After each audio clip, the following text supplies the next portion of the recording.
Buenos días, señores. Qué bueno que estamos de nuevo juntos. Foro de Opinión, un espacio donde usted y nosotros tratamos de construir ciudadanía más responsable para tener el país que todos deseamos. Gracias por darnos la mañana de un sábado para vernos durante esta hora de información y comentarios, pretendiendo ser su programa de todos los sábados. Tengo que traerme el café de la casa. Bueno, aquí también me suministraron la taza de café hoy en la mañana, después de una larga semana de informaciones, de muchas situaciones negativas y positivas en la República Dominicana. Entonces, los muchachos me dicen, traiga su café de la casa, porque las muchachas aquí llegaban después de las 9 de la mañana. Pero ya aquí estoy pegado, ya tengo la taza de café. Estoy saboreando mi café. Profesor. Lo que no hay es té. ¿Café Santo Domingo se anuncia en este programa? No. Valga la promoción gratuita entonces. Hola, ¿cómo le fue? ¿Cómo le fue durante la semana? Hola, una semana. Estamos en el último día de la semana. Pero yo quiero que sepas. El último día de la semana. Sí. Claro. Pero yo quiero que sepas que fue una semana muy activa. Sí. En la que todo el mundo estuvo activo, pendiente a los hechos que estaban ocurriendo en la República Dominicana, que fueron muchos. Siguen las operaciones. En el ojo también. del mundo está la República A propósito, Dominicana. profesor Yaniris, amigos televidentes, esta semana muy triste en nuestro caso por la muerte de Julio Lugo, el pelotero. Así es. El lunes pasado nos enteramos cerca del mediodía de que Lugo estaba en el gimnasio. Lo digo porque teníamos una relación estrecha, lo hemos entrevistado en varias ocasiones, estaba muy ligado a la prensa deportiva, aunque él estaba retirado, pero se mantenía cerca del béisbol dominicano y de la crónica deportiva. Incluso yo siempre decía que tenía como la estampa de ser un gerente general en esta liga. Él no, como que no iba a lo de dirigente, pero sí como gerente. Y Lugo se mantenía roca, se mantenía como si estuviera jugando. Lo vi recientemente cerca de aquí, en una cafetería, y le digo, bueno, pero tú te mantienes, y sí, es que yo no me descuido con mi ejercicio. Cuando salía del gimnasio, en horas de la mañana, iba a su residencia, le dio un mareo y el hombre falleció. 45 años, al día siguiente cumplía 46 años. Y uno a veces no entiende las cosas de la vida, un hombre que se cuidaba tanto, joven, muy joven, 45 años, pero además un hombre que hacía ejercicio regularmente y se alimentaba bien, lamentablemente. Hay que siempre, y esto lo traigo, si usted está comenzando una rutina de ejercicio, chequéese primero a ver si todo está bien, porque muchas veces cometemos el error de hacer ejercicio sin ningún tipo de regulación y pasan cosas como esta. Sí. No digo que ese es el caso de Julio Lugo, pero pasa eso. Que contraten siempre un profesional de la salud y un personal trainer que tenga conocimiento más allá solo de la técnica del ejercicio, sino del cuidado del cuerpo en sentido general. Pero es lamentable nuestra condolencia a los familiares de Lugo, y yo creo que fue un caballero dentro y fuera del play. Entonces, muy querido. Nuestro sentido pésame. Así Yanir, es. Vamos a comenzar. Tenemos un resumen hoy de muchas informaciones, Sí. operaciones, así es. destituciones, profesor. Así. Tema haitiano, COVID-19. No quisiéramos nosotros iniciar con esos temas un sábado por la mañana, donde Sí. la gente quizás quiere estar un poquito más relajado, quiere estar un poquito más relax, tomarse su cafecito, pero esas fueron las noticias, lo estoy esas fueron tomando las aquí ahora informaciones, mismo. esos fueron los Gracias hechos. por recordármelo. El café. Sí. Lo que pasa es que Edward no le cabe en la cabeza, señores, que a mí me gusta el té, el chocolate, pero no el café. A Jeffrey le gusta el café. Bueno, Me lo ha dicho. adelante, y tú lo tienes profesor. amenazado, ¿eh? Adelante, profesor. Bueno, señores, la República Dominicana tiene muchos temas, pero yo quisiera comenzar hablando de educación. El 4% para la educación fue una lucha donde la sociedad dominicana se puso de acuerdo de manera casi unánime. Sí. Todos los sectores participaron en la lucha, en la demanda por el cumplimiento del 4% para la educación. Una ley que fue aprobada en el año 1997, promulgada por el entonces señor presidente Leonel Fernández, la 6697, consagraba el 4% del Producto Interno Bruto para la educación, o el 16% del presupuesto nacional. Cuando de los dos fuera más alto, ese se aplicaba. Ese anhelo de la sociedad de tener mayor recurso para garantizar la calidad de la educación, al día de hoy se ve un poco frustrado. Después de casi 9 años de aplicación del 4%, todavía estamos demandando calidad en la educación. Pero hay dinero. El ministerio que más dinero maneja, que tiene en la República Dominicana, es el Ministerio de Educación. Yo creo que se ha ido mucho de esto en la construcción de las aulas, en el pago de salario a empleados y maestros, y yo creo que en estos momentos quizás por primera vez están hablando de pagar el sueldo 14 en el Ministerio de Educación. Profesor, yo le preguntaba, discúlpeme Yanini, porque quiero aprovechar este trecho del profesor que es educador y maneja bien, aparte de comunicador, es educador y maneja los dos temas. Entonces le quería preguntar, incluso lo tenía estipulado fuera del guión, o sea, no sabía que era uno de los temas importantes del programa. Yo recuerdo cuando estaba en campaña Danilo Medina en el 2010, 2011 ya, para el 2012. Sí. Y lo comprometieron a que si ganaba había que aplicar el 4%. Todos los candidatos en ese momento se comprometieron un acuerdo de aplicarlo en caso de ganar. Y él inmediatamente lo aplicó, lo cumplió. Sí. Fue una promesa de campaña. Y yo me pregunto, ¿ha sido fructífero? ¿Ha sido bien distribuido? ¿Ha valido la pena el 4% para la educación? ¿O hemos estado debiendo, porque ya van después de eso cerca de 10 años y no ha habido como los frutos que uno pretendía en ese momento? Porque los estudios que nos muestran, los análisis, el PISA, ¿verdad? PISA. Como que no nos dejan bien parados. Entonces uno diría, bueno, en un primer tramo estamos hablando de pagarle bien a los profesores, de construir escuelas y todo esto, pero también de la calidad de la educación. ¿Ha valido la pena ese esfuerzo del gobierno? El plan decenal de educación que planteó del 92 al 2002 un proyecto de transformación de la educación diagnosticó 5 problemas básicos en la educación. Y el primero era de cobertura. ¿Cobertura? ¿A qué usted se refiere con cobertura? Significa que había una cantidad de niños y niñas que quedaban fuera de la escuela por falta de aulas. Okay, entonces estamos hablando de infraestructura. Exactamente. Entonces teníamos un problema de cobertura, de infraestructura. Hacían falta aulas.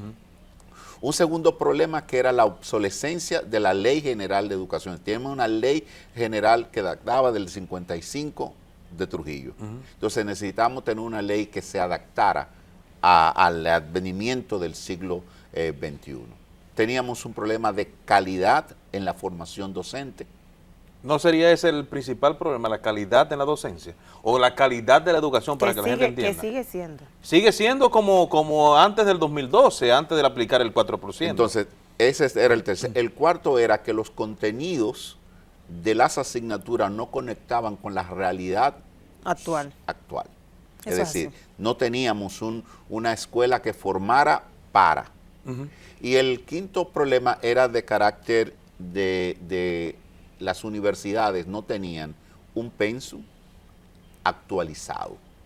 Se supone que lo que iba a ocurrir con el 4% era darle en la diana a los 5 problemas. Una solución. Se trabajó 3 de los problemas. 3 de los 5. De los 5. ¿Qué son? Cobertura. O sea, infraestructura. Tenemos una ley, porque esa ley 6697 fue de las aspiraciones del plan decenal, se cumplió antes de aplicar el 4%, y entonces tenemos una actualización curricular, pero no tenemos, seguimos teniendo problemas con la formación docente, y tenemos el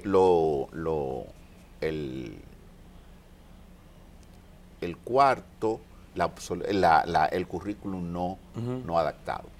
El 4% resolvió casi el problema de cobertura. En el año 90, alrededor de 400,000 niños y niñas quedaban fuera de la escuela por falta de aula. Hoy yo creo que nosotros estamos en más de un 98% de cobertura. A pesar de que cuando comenzó el año escolar, vimos en diferentes puntos del país incluso niños cogiendo docencia debajo de una mata.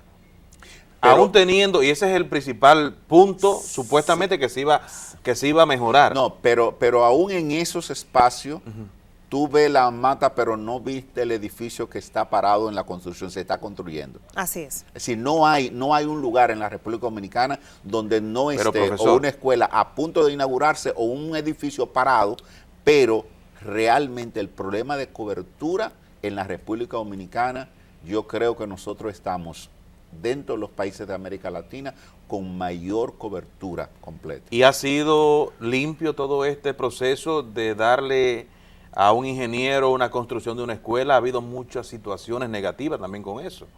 O sea, no ha sido un proceso transparente. Históricamente, o sea, estamos hablando del 2012 en adelante, cuando ya tenemos el 4%. Ha habido muchos problemas también con esa parte. Exacto, porque Aunque no pero, es- no, pero ese es otro pero asunto. ese es otro Ese es aspecto. otro asunto que directamente no tiene que ver con la educación. Que el movimiento por la educación digna, como se llamó, o la lucha por el 4%, se quedó en la parte de la demanda, pero no creó los mecanismos de vigilancia para la aplicación. La sociedad se quedó mirando cómo el gobierno aplicaba los fondos, pero no exigió ser copartícipe o cogestionario de la aplicación con una veeduría de verdad enfocada para garantizar que los recursos puedan haber sido usados de manera correcta. Yo creo que sí, la aplicación del 4% ha tenido muchos escándalos y penosamente la sociedad se siente frustrada de haber tenido una lucha tan digna, tan bonita, tan y fructífera, porque se logró. tan plural, que lo hayamos logrado, pero no estamos viendo hoy los resultados. Muy por el contrario, creo que educación ha tenido muchos baches en ese proceso y ciertamente, pero eso sería tema de otra discusión. Hemos tenido situaciones bastante escandalosas, como la que hoy estamos manejando a nivel de prensa con el INAVIE. Así es, pero hay que destacar que fue una lucha donde todos los sectores de la sociedad se cohesionaron. La República Dominicana pidió a gritos por todos los lados que se le aprobara un 4% para la educación. Pero entonces el dominicano hoy lo sufre.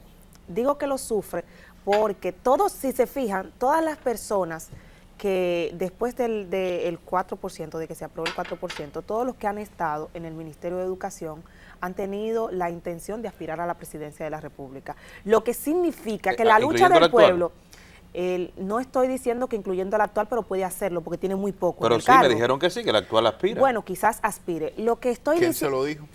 Me dijo alguien muy allegado a él, que trabaja con él. Es mi comentario. Entonces, lo que quiero decirles es que ciertamente... ¿Usted no está de acuerdo con esa parte? Perdón, lo que estoy diciendo es que ciertamente el pueblo se siente indignado porque la lucha que llevó es para que un grupo de personas estén ahí en ese ministerio tratando de promoverse con el dinero del 4% a la presidencia de la República, tratando cómo es que van a hacer las cosas, cómo es que van a nombrar personas de ellos, cómo es que van a que los ingenieros que se contratan ahí sean de ellos. O sea, una serie, un entramado de cosas que ocurren en el Ministerio de Educación con ese 4%, que fue una lucha de todo el país. Entonces la gente se siente así, como indignado, se siente, wow, me engañaron, participé en algo, se logró y al final los beneficiados están haciendo algo incorrecto con eso que debe beneficiar a la educación, a los niños de la República Dominicana, a todas las familias, porque cuando cambia la vida de un niño, cuando un niño recibe la educación que realmente requiere a la edad correspondiente, créanme que la vida de sus familias, en los barrios, el ambiente cambia porque esos niños van a estar concentrados en otras cosas y no entrando a la delincuencia, no entrando a las drogas, en todas esas situaciones que dañan a las personas. Ellos no estuvieran entrando hacia allá, sino que más bien estuvieran entrando en escuela de música, estuvieran entrando en clubes deportivos, estuvieran participando de muchas actividades productivas que en la vida entonces lo van a convertir en un ciudadano de bien. Pero lamentablemente la educación, el 4% ha sido un fiasco, nos han engañado a todos y por eso vemos que la delincuencia siguen siendo jóvenes, adolescentes, los que están atracando en motores, siguen siendo jóvenes, muy jóvenes, adolescentes, los que están perdidos en las drogas. Es producto de que nosotros luchamos por algo que al final no se ha cumplido. y ojalá, señores, que en algún momento llegue una persona al Ministerio de Educación que el 4% lo aplique en lo que realmente se debe aplicar. Porque decía Edward, que preguntaba sobre las escuelas, sí, y el profesor le contestaba que sí, que hay muchas escuelas, y posiblemente sea verdad, sea ese el único problema al que realmente se le trató de buscar una solución, pero ¿a qué costo? ¿A qué costo se le trató de buscar solución al problema de la cobertura? Antes, yo lo puedo decir, yo que estudié en escuelas públicas y sé lo que es eso y me siento orgullosa de eso porque a pesar de todo, allí, en años anteriores, se le trataba de dar a los niños una mejor educación. Se le ha aumentado el sueldo a los profesores. Ahora los profesores saben menos que lo que sabían antes. Es algo que no se puede explicar. A pesar de todas las cosas, con INAFOCAN, que tiene planes para otorgarle maestrías, posgrado, diplomados a los maestros, y aún así, no sé qué es lo que está pasando, que la calidad de los docentes sigue disminuyendo. Pero, señores, cuando nosotros nos ponemos a pensar en eso que plantea el profesor, de que tenemos pues unos libros desactualizados. Sí, se ha tratado de actualizar, pero no. El contenido que está en los libros, a veces yo entiendo que es peor que el de antes. Porque bueno, yo estudié en escuelas públicas y comparo lo que le enseñaban a uno en ese momento con lo que le enseñan ahora a los niños. Ahora tú le preguntas a un niño cuánto es 2 más 2, a un niño pequeño, pero que está en un curso para saber cuánto es 2 más 2 y tarda en responderte. Antes yo recuerdo que a uno le preguntaban 2 más 2 y la cosa era volando que uno respondía. O sea, la educación en la República Dominicana, a pesar del 4%, no ha ido mejorando. O sea, que al final, es como les dije al principio, ha sido un total fiasco el 4%. Ojalá y llegue un ministro ahí a educación y ese se ponga los pantalones y decida aplicar el 4% para la verdadera educación. Aquí se está hablando de almuerzo, se está hablando de comprar tablets, celulares y nada de planificación para que realmente los niños puedan obtener el contenido que ellos necesitan a cada edad para poder desarrollarse en la sociedad. Antes le daban a uno matemática y uno decía, pero ¿y dónde uno va a aplicar esa ecuación? Profesora, ese es un tema como que le apasiona a la profesora porque no ha dejado hablar a nadie. Pero mire, ¿por qué usted se incomoda cuando mencionan a Furcal? Para usted ha sido un fiasco Furcal como ministro de Educación. Bueno, cuando tú tienes un ministro, Porque usted habló de un fiasco en el 4%, pero también había un fiasco como Furcal como ministro de Educación. Yo no dije que Furcal es un fiasco, pero el doctor Furcal no ha sido el peor ministro de Educación que hemos tenido. No, pero yo quiero decirle algo. Todo el dinero que tiene el ministerio ha sido una situación negativa, pero profesores, un ministro que llega, cancela a muchísimo personal allí, no le ha entregado sus prestaciones y de un momento a otro sale diciendo que a los empleados administrativos del ministerio le va a entregar un sueldo 14. Es una burla para aquellos que él... No, pero que despidió maestro y tuvo que recontratarlo después por fuera. Es todo un desorden, porque la planificación en la gestión de Furcal, en la gestión de Roberto Furcal en el Ministerio de Educación no existe. Vamos a pausar y volvemos. Al regresar, alguien va a defender al doctor Furcal.